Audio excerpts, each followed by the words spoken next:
একই সঙ্গে আপনার পরিবার যাতে এলাকায় নিরাপদ থাকে, আপনার মা বোন যাতে পরিবার সহ এলাকায় নিরাপদ থাকে, ইনশাআল্লাহ সেই দায়িত্ব আমার।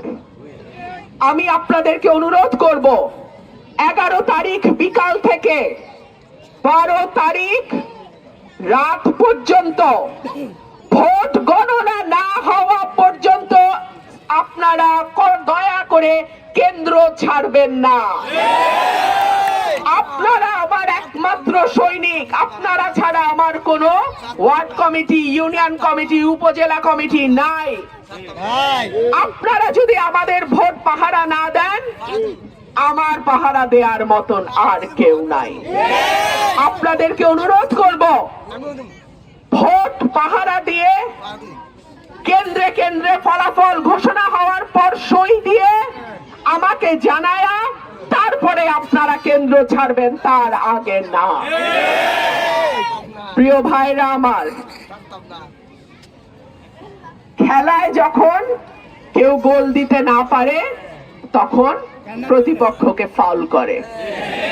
এই ফাউল যাতে সরাইলের মাটিতে না হয় সেই দিকে আপনাদের সজাগ থাকতে হবে। আমার মিডিয়ার ভাইদেরকে আমি অনুরোধ করব, আপনারা সুখে দুঃখে বিপদে আপদে গত 15 বছর আমার পাশে ছিলেন, আমরা একসঙ্গে কাজ করেছি। আপনাদের কাছে অনুরোধ থাকবে, আপনারা কেন্দ্রে কেন্দ্রে আপনাদের টিম পাঠিয়ে আপনারা আমার ভোটগুলোর পাহারাদার হিসেবে আপনাদের ক্যামেরা, আপনাদের গণমাধ্যমকে সজাগ রাখবেন। আপনাদের কাছে আমার অনুরোধ থাকবে, বিদেশি পর্যবেক্ষকদের নজর এই এলাকায় আছে, এই আসনে আছে। আমি ঢাকায় ইউরোপিয়ান ইউনিয়নের পর্যবেক্ষকদের সঙ্গে বৈঠক করেছি। আজকে তারা এসেছিলেন সরাইলে, আমার বাসা শাহবাজপুরে তারা বসেছেন, আমার সঙ্গে প্রায় ঘন্টা খানেক তাদের আলাপ হয়েছে। সুতরাং কেউ যদি মনে করেন ইলেকশন ইঞ্জিনিয়ারিং করবেন এই আসনে, তাদেরকে আমি সাবধান করে দেই। একই সঙ্গে এই কথাও মনে করিয়ে দেই, কোন দল যাতে আগাম মনে না করে যে তারাই সরকার গঠন করতে যাচ্ছে এবং পুলিশ প্রশাসন তাদের অনুগত হতে বাধ্য। কোন দল যেন এই ভুল না করে। 12 তারিখের ভোট পুরো রাজনীতির চেহারাও পাল্টে দিতে পারে। প্রিয় ভাইরা আমার, আমি আপনাদের প্রার্থী। আমার মার্কা হাঁস মার্কা। হাঁস মার্কা জনগণের মার্কা। হাঁস মার্কা উন্নয়নের মার্কা।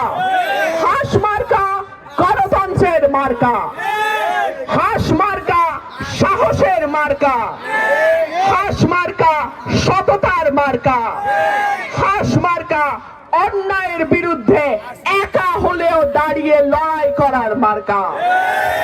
আপনাদের কাছে অনুরোধ থাকবে, আপনারা 11-12 তারিখ হাঁসের পাশে থাকবেন।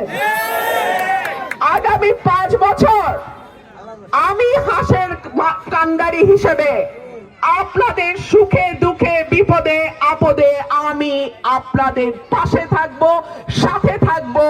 আপনাদেরকে সাথে নিয়ে সরাইল আশুগঞ্জকে আমি বাংলাদেশের মডেল উপজেলা করব ইনশাআল্লাহ।